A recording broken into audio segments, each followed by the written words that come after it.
Welcome back to Chia Time Pod. It's your host, Red. I got a video today from Where's West? Passport bros. Are we lying to everybody?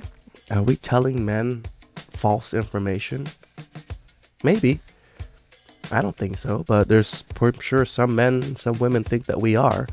And he somewhat thinks we are. Let's see what his reasoning is. I actually haven't watched this video. I came across it recently and I thought it might be interesting. So please subscribe down below. I really appreciate that. And let's get to that chow. It's chow time. Alright, what's up guys? So today I wanted to talk about the whole passport bro movement and why I believe that most of these relationships are going to fail. Oh, so he thinks that we're lying, that it's going to be like a more stable thing. He thinks a lot of it's going to fail.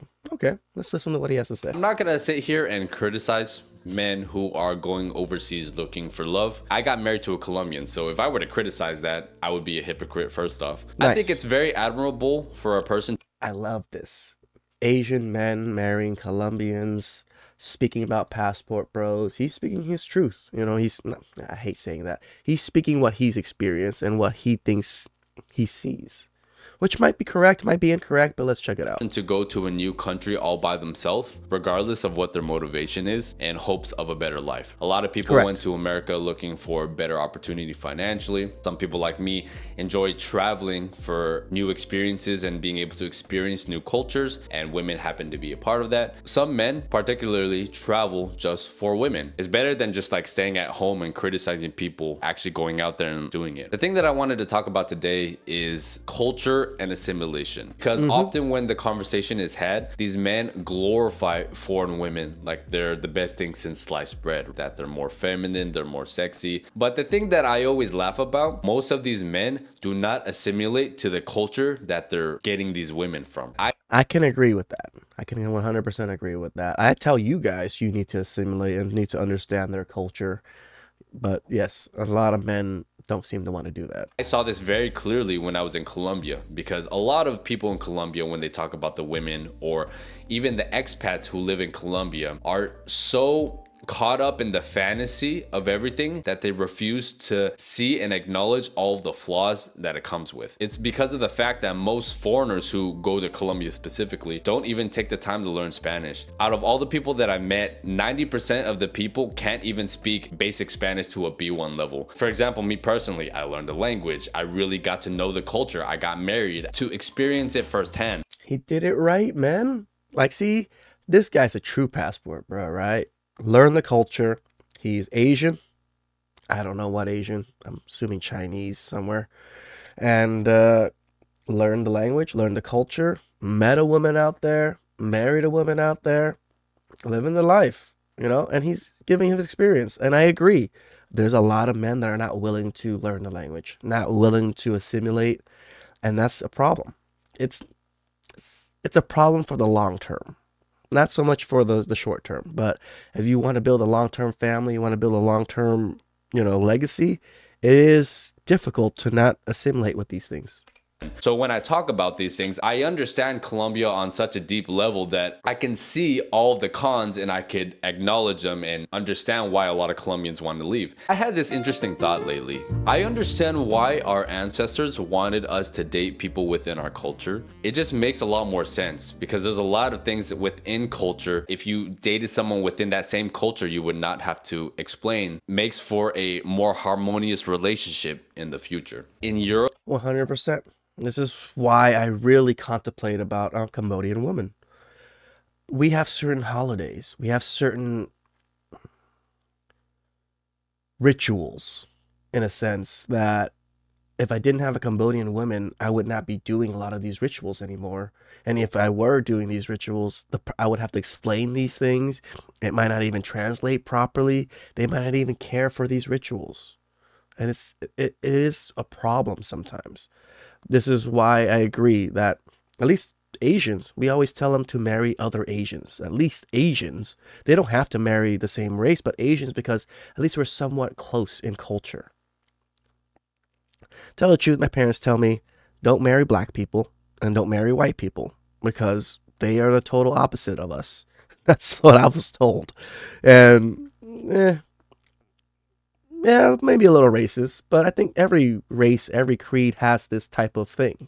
So, Europe and in Asia, you have populations that look very similar, but each country has their own culture that is very, very different. In America, we all look different, but after a few generations, we all become American. damn right. That's what we see in a lot of the Asian women, a lot of the more, Latin women nowadays. After a certain amount of generation, all women are about the same as men. We're living in a world now where everything is globalized. People are dating outside of their race more than ever. In my travels now, I find myself relating the most to the kids of immigrants who grew up in Western countries, regardless of how they look like. They could be Latin, they could be Nigerian, of Indian descent, they could be Asian. I think that we share a very, very similar experience. Me trying to talk to a Viet person, we look very similar. A lot of people assume that I'm Viet, but I feel like a complete foreigner in these countries. My culture and how I view the world, the things that I appreciate are more American than Chinese. I think that in a relationship, right, if two people come from different cultures, one of them inevitably is going to have to assimilate to the culture of the other person. Correct. I think that compromises can be met, but it's very, very difficult. There are things in the culture that are polar opposites. So a good example of this, Latin people are morning people. Asian people tend to be night people. This doesn't seem like an issue, but it becomes a conflict when you're trying to plan social events, when you're trying to go out. With my ex-wife and her family, they would be up at 7 a.m. and they would be excited, making breakfast, all energy. I don't have energy until like 10 a.m. I work the best at night. Like I can stay up till 1, 2, sometimes 3 in the morning, watching TV, playing video games, editing a video, creating music, and I'm as happy as a clam. But most of them could not stay up past 11 p.m. without feeling tired. But even further than that, the way that I guess I'm Latin because at 11 p.m. yeah, I'm fucking exhausted, but I'm up at like 5, 6 a.m. approach family. Viet people and Thai people are a little more similar to Colombians in this regard. They're a lot more family oriented, but Chinese people and Japanese people, maybe Koreans, I'm not entirely sure yet, we're a lot more cold. We don't see our family that often. I talk to my family maybe once a month and we'll occasionally text each other, but it's very, very rare. Whereas Latin people are constantly talking to their family. For me, being in that environment, it was such a culture shock because I was just not used to that level of involvement from the family that it was just kind of overwhelming. I think one of the best moments that you can have in a friendship or a relationship is when you guys have like an inside joke, right? It could be that a song comes up. Like I remember when I was growing up, the Teach Me How to Dougie song or Cat Daddy. There's so many cultural moments in the US you can only understand if you grew up in America. I have found that I've connected the most with people that grew up in these Western countries, understand the memes and the humor and everything that I grew up with. And I recently dated an Israeli girl, but she grew up in the UK and she also spent a couple of years in Thailand. So she was bouncing around a lot. And her and I, we connected on so many levels. She had a great appreciation for Asian culture, so we can share Asian food, and she loved Asian food. We laughed about very similar things. We knew about similar memes and cultural events. We had similar tastes in music. There are so many things that were just... See, that's the thing about me. Like cultural, like memes and stuff like that. I don't know too much. The only reason I know memes now is because I do this. I've actually never really looked at memes before I started doing content myself. And I'm not really on social media like that. So it was just a little like a lot of these jokes, even jokes here that other people make, I don't even know. And it goes by my head sometimes. A lot of social media events or social media like things, I just don't know about it. And I feel kind of stupid. And I agree with him that you kind of want to connect with similar jokes and similar, upbringings. It just makes things a little bit smoother, and your connection becomes a little bit stronger too. Fixed by the fact that we had very similar experiences growing up. So I think connection is quite relative, and we are naturally drawn to people who share a similar experience to us. In the US, a black person and me may have a lot different, but if you put both of us in a foreign country, all of a sudden we are as close as possible. Children of immigrants face this issue. I'm too American for the Asians, but I'm too Asians for the Americans. So we're kind of... I am the same. I am two Asians for the American and two not Asian for the Asians. I'm pretty Asian though. I lean way more towards Asian than anything. My culture, I was pretty immersed into it. But yeah, I am too Asian for most American friends that are Asians now, that are like considered first generation. It's funny because I'm not even first generation. I am an immigrant. I came here when I was 5, so I'm not even considered the same generation as my brother and sister who were born here. And we are, my brothers and I, my brother and sister and I are quite stark differences. They are super Americanized and I'm super traditional. It's crazy that after one generation, things change so much. Kind of in this weird like limbo phase right now. I don't have a strong cultural identity, and this is something I'm very jealous of for other people who grew up in other nations, not the US. They have such pride for their country, but for me it's like, yeah, I'm American, but I don't feel that strongly about America because America always treats me as an Asian, not an American. So going back to the See, he's first generation. I feel a little bit different because I'm an immigrant. This country, yes, has always treated me Asian, but it's provided so much opportunity for my family and myself that I love it. I have great pride in this country. I have pride in my own country too, but nowhere close to how I feel about America. Because look where I'm doing. Look where I'm at. Look what I'm able to do in this country that I'm sure would not be able to do in my own country, at least so easily or so accessible to some of these things. My father loves this country. He votes every single goddamn time to vote. He is a big Republican.